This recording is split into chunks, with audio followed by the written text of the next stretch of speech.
Amazon, Flipkart आज हमारे life का एक इंपॉर्टेंट हिस्सा बन चुका है, लेकिन एक ऐसा भी वक्त था जहां इंडियन ऑनलाइन रिटेल मार्केट सिर्फ $7 बिलियन का था, जिसे 7 बिलियन से 100 and 120 बिलियन तक ले जाने में एक 26 साल के लड़के ने बहुत इंपॉर्टेंट रोल प्ले किया है, जिसे यूएस से माइक्रोसॉफ्ट जैसी कंपनी को छोड़कर इंडिया वापिस आना पड़ा था विथ नो बैकअप प्लान्स। और वापिस आकर वही लड़का 5,000 रुपए से शुरू कर 527 करोड़ की कंपनी बना देता है। एंड उस लड़के का नाम कोई और नहीं, वो है कुणाल बहल, who is the founder of Snapdeal and Titan Capital. And also he's gonna be the new judge in Shark Tank India season 4 with second highest net worth among all the judges. But the question is, कैसे?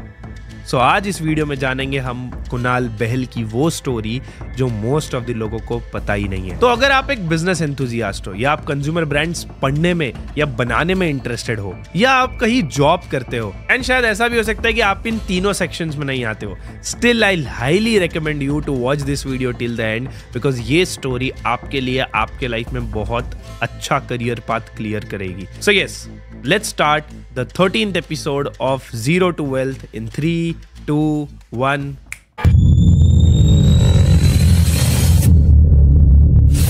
Kunal was born in a middle-class Punjabi family on 1st January 1984 in New Delhi.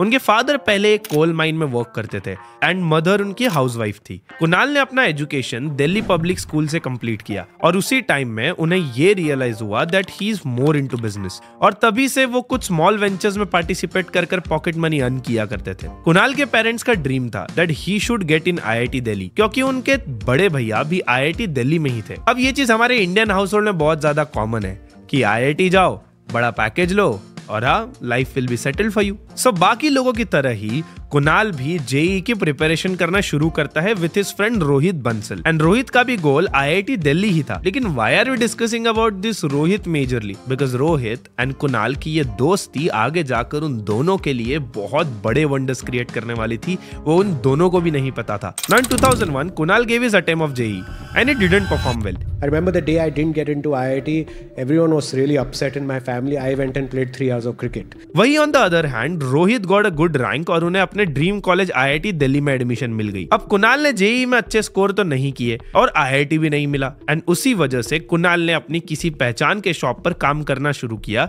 With just 6,500 rupees per month की salary पर। And उसी वक्त Kunal started learning about business because he was always interested in understanding about the core of businesses. And उसी knowledge के basis पर Kunal decide करता है that he wants to study abroad, जहां वो प्रॉपर कोर्सेज, गाइडेंस और लाइक माइंडेड लोगों के साथ अपना नॉलेज ग्रो कर पाए।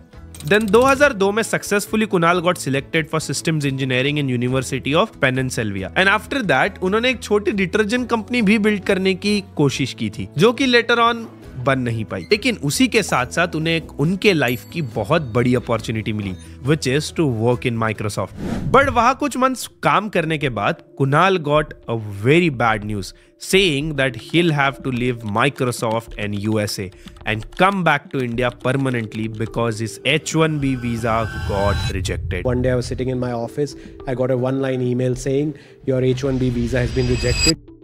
अब सोचो, आप यूएस में हो और आपने इतनी मेहनत कर आप यूएस गए हो और आप फाइनली आपकी लाइफ सेटल कर रहे हो और आपको पता चलता है कि आपके साथ कुछ ऐसा हो रहा है। लेकिन H-1B वीजा होता क्या है और वो क्यों रिजेक्ट होता है, आप थोड़ा सा समझते हैं। तो H-1B वीजा एक इमिग्रेंट का वीजा होता है जो कि यूएस की कंपनी से उनके एम्प्लॉइज को मिलता है जो यूएस से बिलोंग नहीं करते।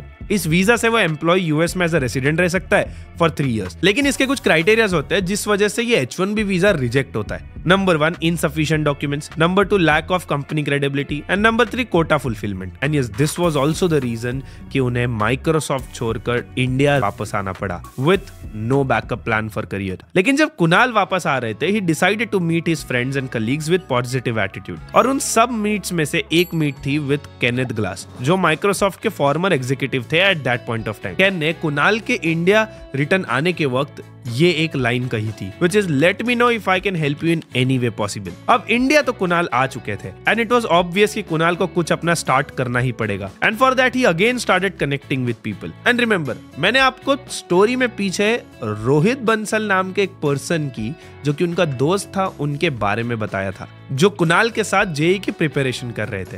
एंड वही कुणाल डिसाइड करते हैं वापस आकर रोहित से भी एक बार मिलने का। And it was the time for Rohit जब उनका H1B वीजा अप्रूव हुआ था and he had a chance to work in USA. लेकिन इन दोनों के कुछ डिस्कशंस के बाद रोहित ने लिटरली यूएस जाने का प्लान ड्रॉप कर दिया सो दैट ये दोनों साथ में मिलकर कुछ बड़ा बना पाए। एंड ये बड़ा कुछ और नहीं, वो था Snapdeal.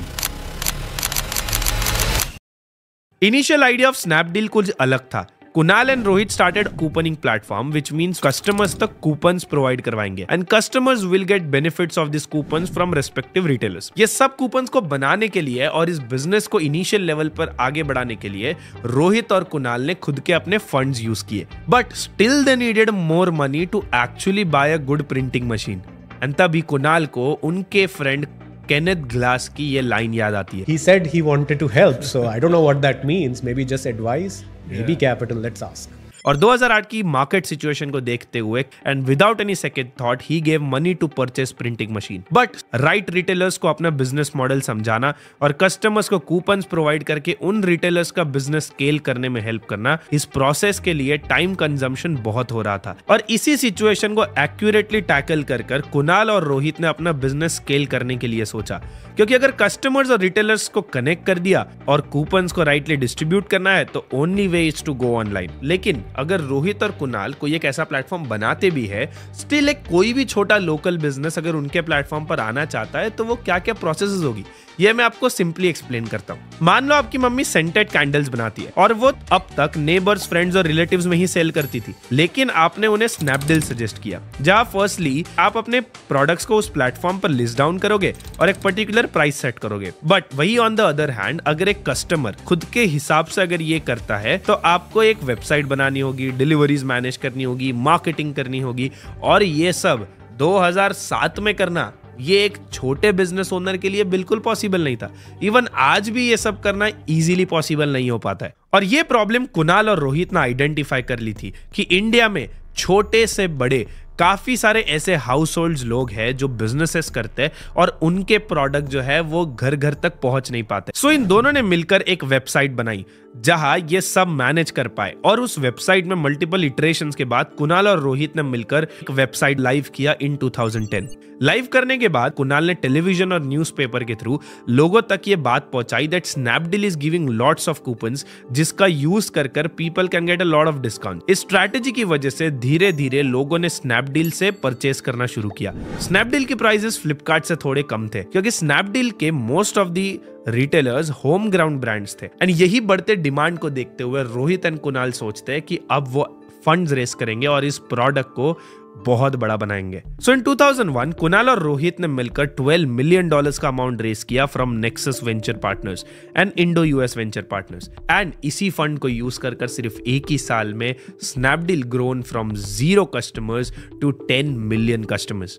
Then in 2014 Kunal got a call saying किसी को उनसे मिलना है and that person is interested in investing in his company, who was none other than late mister Ratan Tata. अब being an entrepreneur mister Tata को मिलना ये किसी रिवॉर्ड से कम नहीं है। So without thinking about anything Kunal went to meet him and in just few minutes of discussion Mr. Tata decided to invest in Snapdeal जो approx 5 crore rupees था for 0.17% of stake। and Kunal की life का ये most special moment था। And फिर आता है 2013 जब Amazon इंडिया में एंट्री करता है, जो कि स्नैपडील के लिए काफी बड़ी कंपटीशन थी क्योंकि being a US based company उनके सर्विसेज काफी डिफरेंट थे एज कंपेयर टू स्नैपडील, जो कस्टमर्स को ज्यादा पसंद आ रहे थे। फिर भी इन 2014 Snapdeal was valued at 160 crore. And story जो है वो कुणाल की यहीं पर खत्म नहीं होती है। But before going ahead let's talk about the resources that I have for you today in this video. So अगर आप एक ऐसे पर्सन हो जो कंज्यूमर ब्रांड्स को समझना चाहते हो, so here are the 3 YouTube videos that you can check out to understand more about user behaviour and how user actually buy the products in India. Number 1 is this Nikhil Kamath podcast that he created with Kishore Biyani and some really amazing people जो इस video में आपको बहुत अच्छा value provide करते हैं. The second video that I have for you is this video where Raj Shamani is interviewing Beardo's founder, and this is like very very insightful, and this guy created like crores of rupees by just selling consumer brands. And this number 3 video is breakdown where this guy is sharing a shocking report, and this video will give a lot of value, a lot of understanding about the market. And with the same time, I also created a document where I have mentioned a lot of content around e-commerce, जो कि document अगर आप चाहते हो, so just comment down below that you want e-commerce and consumer behavior document, and my team will share it across this document to you in next 24 hours. Now, let's go back to the story. Now, situation was tough for Snapdeal, and 3 बड़े competitors में से Flipkart, Snapdeal दोनों Indian companies थी. अगर उन्हें मिलकर Amazon के साथ compete करना हो तो दोनों कंपनीज के फ्यूचर प्लान के लिए यह बेनिफिशियल होता, जो कि SoftBank ने उन्हें बताया.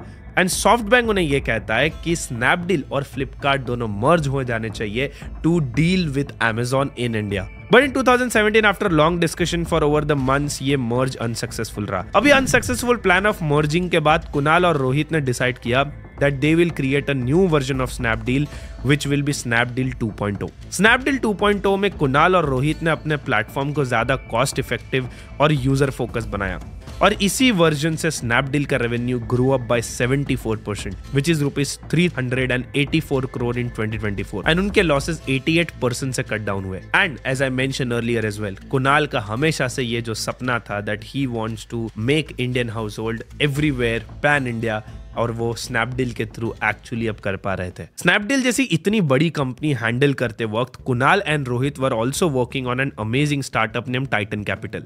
एंड टाइटन कैपिटल जो है वो एक वेंचर फर्म है जो स्टार्टअप्स में इन्वेस्ट करता है इन देयर अर्ली स्टेजेस और उन्हें बड़े बनाने में हेल्प करता है. तो अगर आप ध्यान दोगे सो कुणाल फिर से एक और वही प्रॉब्लम सॉल्व कर रहे थे जो उन्होंने खुद के लाइफ में फेस की थी. एंड वही उतना ही नहीं, कुणाल बहल हमें इस साल के शार्क टैंक सीजन 4 के जज भी दिखने वाले. सो अगर आप शार्क टैंक सीजन देख रहे हो और आपने ये वीडियो अभी तक देखा है तो आपको पता है कुणाल की story. So yes, this is how a normal boy who came back to India with no plans, with no career plans, made it big in the industry. And through this whole story, I feel we can learn these 3 important lessons. Number 1, build a strong support network. आपने बहुत जगह सुना होगा, your network is net worth, and it's very true. अगर आप कुणाल की journey में देखोगे, अगर उनके पास उनके इनिशियल नेटवर्क्स नहीं होते तो वो इनिशियल फंडिंग भी रेज नहीं कर पाते, और वो इवन रोहित जो कि उनका ही नेटवर्क था वो उनके साथ अगर नहीं बनते तो शायद इतना कुछ उनके लिए बन ही नहीं पाता. Number 2, learn from failures and use them as a fuel. अगर कुणाल चाहते तो यूएस से आकर नॉर्मली कोई अगली जॉब भी कर सकते थे, या ऐसे ही बैठ भी सकते थे, या शायद आई थिंक नॉर्मली ही लाइफ जी भी सकते थे. But what he decided is to use his failure, his learnings as a fuel and take it to the next level. And this is something which you can also do that.